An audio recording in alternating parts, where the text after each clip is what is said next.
Bonjour à toutes et à tous et bienvenue dans ce tuto GS5, dédié aujourd'hui au compteur de parcelles. En effet, cette fonctionnalité va vous permettre de compter le temps de fonctionnement de vos outils, le nombre d'hectares travaillés, la distance parcourue, etc. Alors c'est parti! Dans un premier temps, et afin que le compteur d'hectares fonctionne correctement, il faudra renseigner la largeur entre rangs. Et pour ce faire, je dois me rendre sur l'icône numéro 2 et dans le deuxième écran. Par exemple, ici, je souhaite avoir une largeur entre rangs d'1,20 m.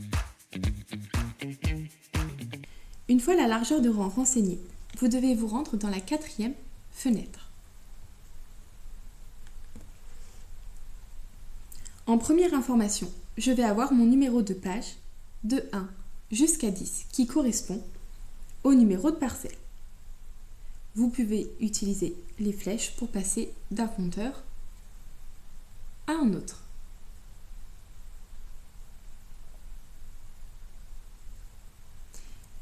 L'icône avec la poubelle vous permettra de remettre à zéro la page en cours.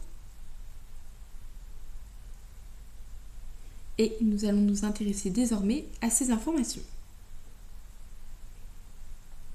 La première concernera le temps de fonctionnement des différents outils.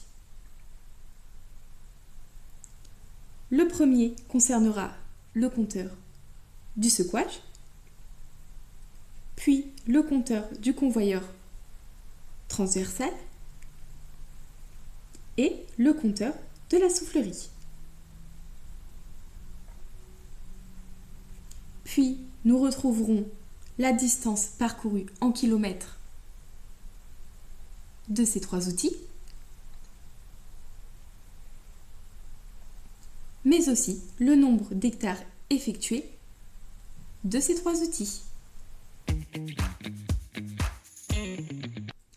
La page suivante me permettra de visualiser le compteur total, soit le temps de fonctionnement, la distance parcourue et le nombre d'hectares total pour chaque outil. Et la largeur entre rangs du compteur par parcelle est automatiquement reportée sur cette page.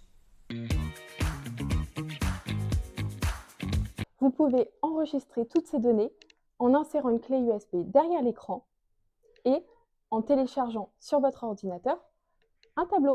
Vous l'avez compris, cette fonctionnalité vous permettra de suivre précisément votre activité. Alors n'hésitez pas à l'utiliser et à extraire ces données. Merci d'avoir regardé cette vidéo. N'hésitez pas à vous abonner à notre chaîne YouTube et à nos réseaux sociaux. À très vite!